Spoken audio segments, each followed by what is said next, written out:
The civil disobedience movement no doubt saw maximum participation, but that does not mean it saw complete participation. There were several communities whose demands did not resonate with the national demands.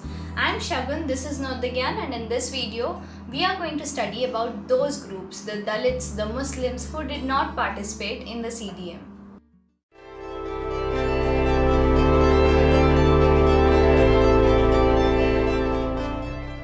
Untouchables. I'm sure you're familiar with this term.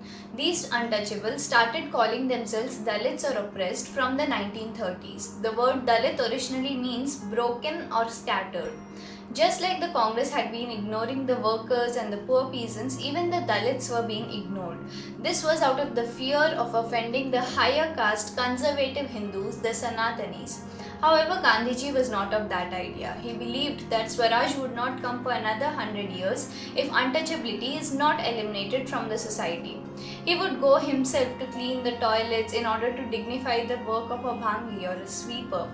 He would give them access to public tanks, public wells, schools, etc. He would organize satyagrahas and protests. He called them Harijan, that is, the children of God. To him, untouchability was a sin. Now, if you remember the Justice Party of Madras, you'll also remember that many of the non-Brahmins were very keen on gaining political power.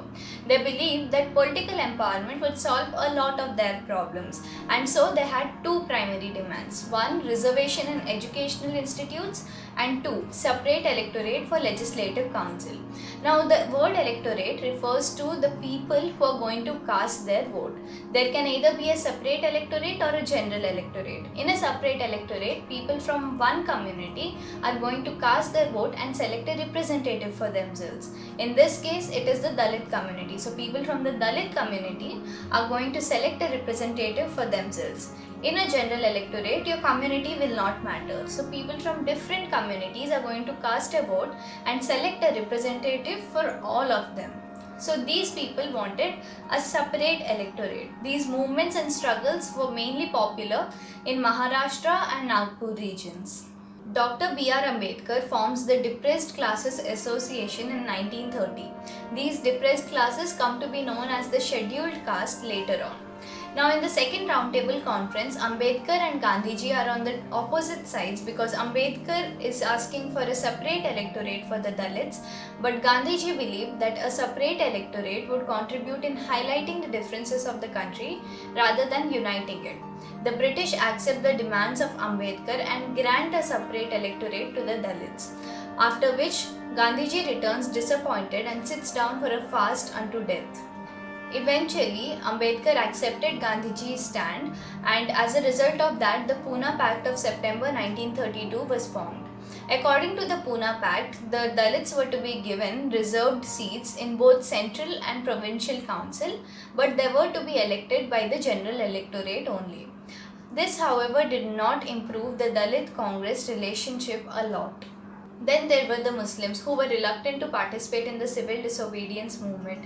After the withdrawal of the non-cooperation Khilafat movement, the Muslims felt alienated from the Congress. Also from the mid-1920s, Congress started associating with the Hindu nationalistic groups like the Hindu Mahasabha. This caused a number of clashes between the Muslim leaders and the Hindu leaders. Also, several communal riots took place during this time. One of them was the Kohat riot, which caused several deaths. The Congress and the Muslim League tried to negotiate a number of times to form an alliance, but nobody could decide who the most appropriate leader or representative would be for the entire national movement.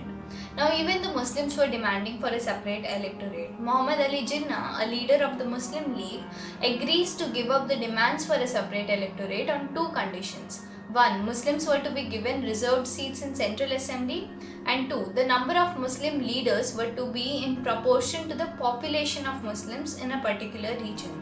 Now, what this means is, suppose it's a Muslim majority area like Bengal or Punjab, then in those areas the number of Muslim leaders or representatives also will be high. What the Muslims were worried of is that if the number of Hindu leaders or representatives become higher than the Muslim leaders, then they would obviously focus on the Hindu issues and ignore the Muslims.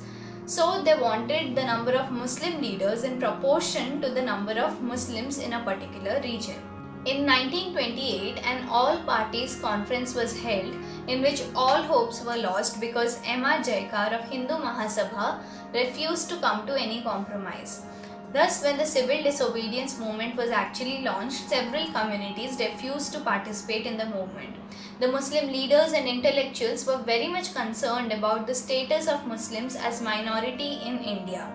They believed that the culture and identity of the Muslims will be lost under the domination of Hindus. Probably they never really believed that Hindus and Muslims could ever remain united.